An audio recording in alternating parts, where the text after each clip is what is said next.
चलिए क्वेश्चन पे आ रहे हैं हम। युवराज, क्वेश्चन पे आ रहा है, क्वेश्चन नंबर 16 है टीएस ग्रेवाल का, जॉय लिमिटेड वाला। जॉय लिमिटेड कंपनी ने एक बिल्डिंग खरीदी है, देखिए दे रखा होगा 9 लाख रुपए की। उस क्वेश्चन को कराएंगे। जॉय लिमिटेड ने एक बिल्डिंग खरीदी है 9 लाख रुपए की। तो आपको क्या करना है, ये वेंडर वाला क्वेश्चन है। आप ये 2 एंट्री पहले उतार लीजिए। कौन सी? Assets account debit to bank account to vendor account, vendor account debit, discount account debit to debenture to SPR. केवल ये एंट्री उतार लेना और ये 2 फॉर्मूले उतार लेना। इनकी हेल्प से पूरा क्वेश्चन होगा।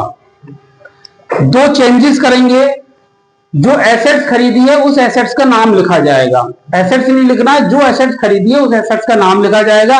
बाई चांस एसेट नहीं खरीदी है तो आप एसेट लिख सकते हो, मतलब नाम नहीं दे रखा तो आप एसेट लिख सकते हो।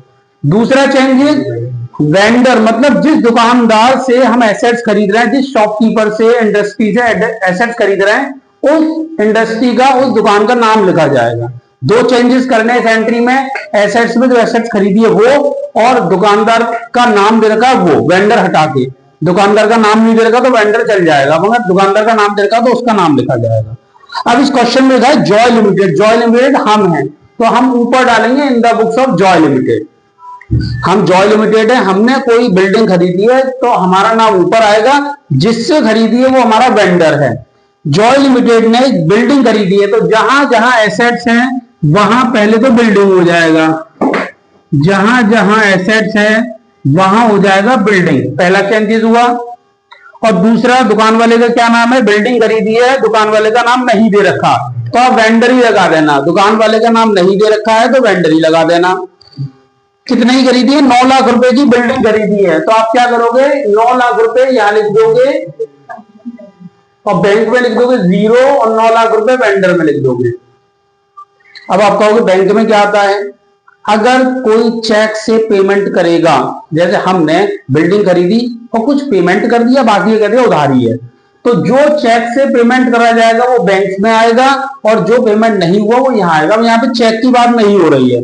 वो कह रहे हैं जॉय लिमिटेड है, जॉय लिमिटेड ने एक बिल्डिंग खरीदी है, कोई चेक से पेमेंट नहीं करा है, पूरा डिवेंचर से पेमेंट करा है। तो आपको क्या करना है, बिल्डिंग यहाँ लिखनी है, बैंक में 0, 9 लाख रुपए बैंक वेंडर में लिख देना है। ध्यान रखना, जितने वेंडर में यहां आएंगे उतने ही वेंडर में यहां पर आएंगे। ये वेंडर वेंडर भाई भाई हैं। यहां पर 9 लाख आएगा तो यहां पर भी 9 लाख ही आएगा। यहां पर 9 लाख तो यहां पर भी 9 लाख, इस बार यही वाला कॉपी होगा। अब ये अमाउंट रहेगा, ये बहुत इजी है। पहले देखिए किस पे इश्यू करा है, डिस्काउंट पे या प्रीमियम पे? डिस्काउंट पे तो डिस्काउंट वाला फॉर्मूला लगाना है, प्रीमियम पे इश्यू कर रहा है तो प्रीमियम वाला लगाना है। डिस्काउंट पे इश्यू करा तो वेंडर का क्या अमाउंट है? वेंडर का है 9 लाख रुपए अमाउंट, और रेट कितनी है? 10, 100 माइनस 10, यही वाला 10 दो जगह आएगा, यहां पर भी यहां पर भी, तो ये आ जाएगा 90,000 और 90,000 अब डिस्काउंट में लिख दो। जब डिस्काउंट में इश्यू करा है तो एसपीआर 0, एसपीआर में इश्यू करेगा तो डिस्काउंट 0। अब ये डिवेंचर कैसे आएगा? कैसे आएगा युवराज? ये डिवेंचर का अमाउंट बहुत इजी है। इन दोनों को प्लस करके ये वाला अमाउंट घटा तो अपने आप आ जाएगा 9,90,000। तो उसने कितने डिवेंचर इश्यू करे हैं? 100 रुपए वाले, ठीक है। अरे यहाँ पे 1 लाख आएगा, हाँ यहाँ 1 लाख आएगा, यहाँ 1 लाख आएगा, कैलकुलेशन मिस्टेक, और यहाँ आएगा 10 लाख। युवराज ने सही बताया, अच्छा दिव्यांशु ने सही बताया। 10 लाख रुपए आएगा, 9 लाख और 1 लाख 10 लाख। अब एक काम और करना, 100 रुपए वाले हैं ना, तो यहाँ लिख देना नरेशन में कि जो इश्यू हुए हैं वो कितने इश्यू हुए हैं? 10,000 डिवेंचर, 10,000 कितने परसेंट वाले हैं? नहीं, डिवेंचर परसेंट कितना है?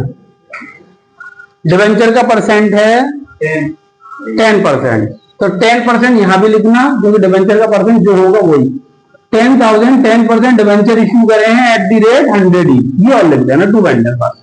इसका टोटल कर लेना, करना चाहो तो वह जरूर नहीं, फिर भी कर लेना। ये हो गया 19 लाख और ये हो गया 19 लाख। ऐसे करके कर लेना, क्वेश्चन खत्म हो गया ये।